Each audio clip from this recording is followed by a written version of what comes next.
o'clock on a Monday, which means it is time for Monday Mirages. Goz throws out some topics for us. We decide whether they're real, meaning it really did happen and could happen again, or just simply a mirage.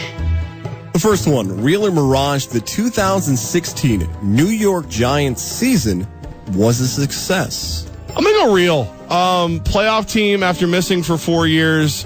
First year under a rookie head coach. Played their absolute worst game at the worst time. But aside from that, got to the playoffs, baby.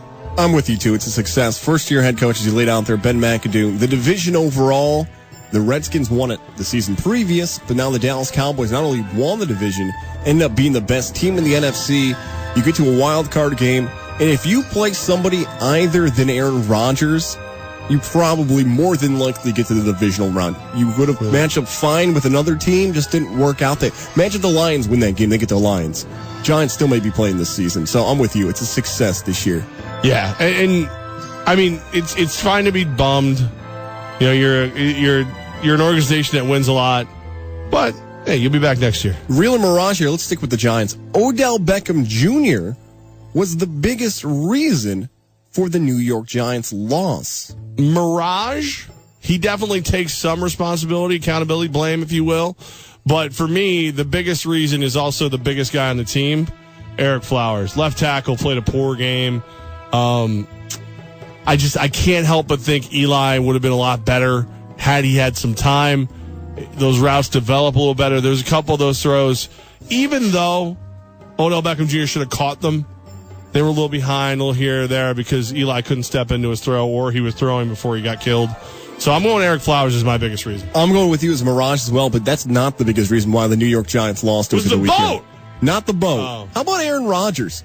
Yeah. It's so easy. I get where we live. We both live in a spot where New York sports is the biggest deal. Albany, New York, we love it here. It's okay to give other people credit. We will give Aaron Rodgers credit for how well he played in that game. Over 300 yards passing, 4 touchdowns, finding guys like Randall Cobb, who had not played in a few games, and he becomes a huge part of that game. Aaron Rodgers, at times in that game, made me think, you know what, I've been watching football for my entire life. Peyton Manning's right there. Tom Brady's right there. Why is he not, at times, the third best quarterback I've ever seen in my lifetime? That's how good he looks when he's on. And some would argue 2, some would argue 1. That's how good he's been. He hasn't lost a game in 7 straight. He was amazing in that matchup. You know what ticked me off is I thought every insider and expert we talked to told us that Randall Cobb wasn't going to play. Everybody. I took Geronimo Allison because I thought Cobb wasn't going to play. Everyone told us he wasn't going to play. So I see him going out. I'm like, wait a minute. I know him. He's really good. Dang, he's got 3 touchdowns. So that ticked me off, man.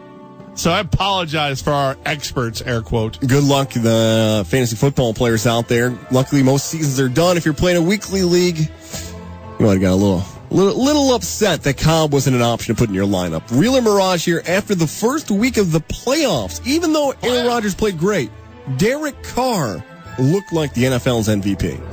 Man, I'm gonna go Mirage, because Aaron Rodgers is right now the man. Like, you can't. He's the MVP. But if there was any doubt why the Raiders were 12-4 on the year, forget it. It's not. There's no doubt anymore. You know what I mean? There's no doubt. He is another level guy. He is at least tier 2 for quarterbacks, and I might even put him in the bottom of tier 1 now, because as they're going in the second half, as they're going into the third, going through the third, I'm sitting there going, if Carr was here, I would be confident of the comeback. And they would have done it. They would have come back and won the game. So he's got the flair. He's got the skill.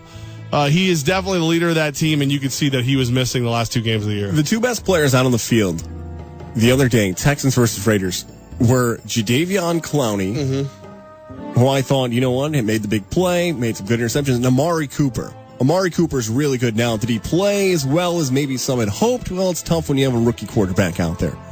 But all the offensive weapons across for the Oakland Raiders, you think, well, Crab got hurt. Crab got hurt, but you know what? Crabtree wasn't tearing up the NFL to any way he had done this season. He had 1 good year with San Francisco, but he wasn't like this. Latavius Murray, they may not even bring back. Michael Rivera is a below top 20 tight end, and Derek Carr made these guys good. He really did. The reason he's got good guys on defense, when you flip it over to the Packers, they have Clay Matthews, but no one ever gets credit for how the offense is coming together besides Aaron Rodgers. And I think, well, they don't deserve it because they haven't done it anywhere else. That entire roster, I'm with you here too. Mirage, Aaron Rodgers look like the MVP. Real or Mirage, the New England Patriots should be a 15.5-point favorite against the Houston Texans this weekend. It's real, my friend. Largest point spreads in the playoffs in 40 years. The Pats are, there's nothing that's telling me the Patriots aren't going to just open their doors, welcome in Houston, and then treat them like the Red Wedding in the Game of Thrones. It is going to be bad. It is going to be really, really bad. Like, you know how I felt about Pittsburgh and Miami last week? Yeah. I feel worse for Houston this week. Ooh. Because, I mean, Jacoby Brissett beat you, 26-0? Now it's Tom Brady. Like the third stringers took you out. Wait, and here's the worst part. Here's the worst part of all. Like, all joking aside, Bill O'Brien, Romeo Crennel, Mike Vrabel, they're all from New England. Right. They're all, Belichick knows every one of your tendencies. He is going to outcoach all of you by himself. The AFC South as a division was good this year. People forget that. You look at record-wise. Titans were 9-7. Houston won a game in the playoffs, and the Colts were 8-8. Until they won a game in the playoffs, I said the AFC South won't get any national recognition. They win a game in the playoffs against a good Oakland Raider team during the season. Not that good. Not the same Oakland Raider team in the playoffs. Right. I'm going to go Mirage. I have to. I mean, 15.5 points in a playoff game. It's not like Houston is a bum team off the street. They've earned the spot to be here in the divisional round. New England may make them look like it. 15.5 is a monster amount of points. But Belichick on a bye week. Belichick on a bye week versus a staff that he's coached versus Brock Osweiler. Maybe they run the football with Lamar Miller, eat up the clock, keep it within 15. You know, cartoons where they show you the X-ray and Bugs Bunny's in somebody's head, literally in somebody's head. Bill Belichick is literally in Brock Osweiler's head right now. It's bad. Really, Mirage, Deshaun Watson is the most important player tonight in the national championship game. Ooh. I'm gonna go real. I'm gonna go real because I think if he can play like he played last year but without turnovers, I think Clemson wins this game. So I think he has the ability to take this team on his back to the title. It's real, and here's what's going to happen with Deshaun Watson. Last season's performance in the national championship game, by far and away, his best game in his career. People, because of that game last year, had given him more credit this year during the regular season because they watched how they played against Alabama. Alabama's made guys Heisman Trophy winners. Johnny Manziel, Cam Newton, amazing, but Cam Newton beating Alabama definitely helped out his case. And then Derrick Henry, their own running back. What you do for or against Alabama dictates to some people your attitude, your reputation across the nation because of how good Alabama's been. Don't expect Deshaun Watson to do that again tonight because we just haven't seen it happen in bunches. It's not like, well, Alabama's not great against running quarterbacks. It's Johnny Manziel, Cam Newton, Deshaun. That's it. In the last 10 years, 3 guys. He's the most important because he keeps Clemson close in this game, so I guess I got to go real. But don't expect a game like that again tonight. It's just not. Doesn't happen. Doesn't happen. That Clemson defense is gonna be fun to watch, though. Both defenses, it's gonna be. It should be a defensive game, which means the final score will be in the 50s. And here's what's going to happen. Jets fans and other fans who need a quarterback right now, Buffalo Bills fans, they're going to watch Watson play tonight. And if he has a huge game against Bama, they're going to be calling to draft him. Wow, look what he did against Alabama. No? You're telling them no, or they won't do that? Don't draft him. No, they're going to do it, but don't. They're going to do him. Who's the tight end for Bama? O.J. Howard? Yeah, draft him. He's seriously good. He will make whatever quarterback you have better. Giants fans, watch him. Jake Butt suffered that knee injury in his bowl game. O.J. Howard could be on the board with the Giants at the clock. And last one here, Real or Mirage, the Golden Globes are the most entertaining award show. I have no idea. Pass is what you're getting. Mirage, I guess. Yeah, Mirage. There is no such thing as an entertaining award show. Oh, nice. Very good. I've never... I watch the ESPYs for a couple minutes because there's nothing else going on when the ESPYs are on. But I just hate award shows. I hate award shows. That surprised me because you are a big TV fan and a Yep. big movie guy. Well, they're never good, though. They're never right. Like any one of these things when it comes to movies, it's not the best movie or the movie that made the most money.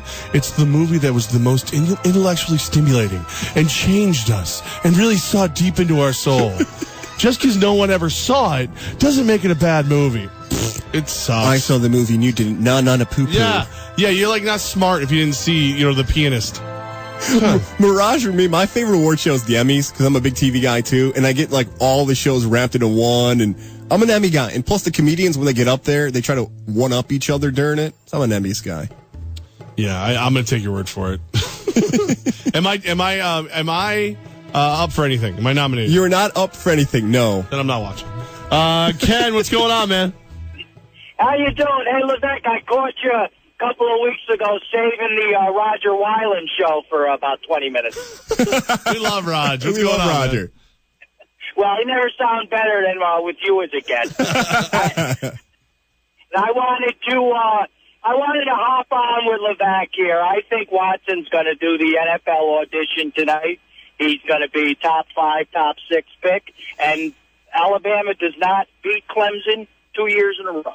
Ooh, I like it, Ken. Ken's on your bandwagon. Ken, here I like for it. the Clemson pick. I want to see Watson go to a team that can I'd love to see him go to the Giants and actually work with him. Don't just throw him out there. Now, I agree with that. You don't see that enough anymore. But to me, he's better than RG3 was at his point in his career. And RG3 went number 1. I think Watson a lot like RG3, maybe even a little better. All right, man. Ken, thanks for calling. We appreciate you, brother. That's a Monday Mirages. Better passer. Better passer Yeah, than better RG3. quarterback. Better overall athlete. quarterback, yes. But You know who he reminds me of? And this is lofty praise for me, Russell Wilson. Less robotic. Russell Wilson. I've told you who he reminds me of. He reminds me of Tony Romo. He really does. Really? What's not wrong with that? Elusive in the pocket, can make plays that people didn't expect him to make. Really good when he's standing up in the pocket. That's a pretty big compliment. Yeah. Tony Romo's one of the best regular season quarterbacks. But he's going to drive you nuts with interceptions. He's going to make plays in the third and fourth quarter. It's going to drive you insane. Well, that's why you need the right QB coach to work with him. But there you go. I don't know. We'll find out. He's got to smoke Bama first, and then he could very well be on his way.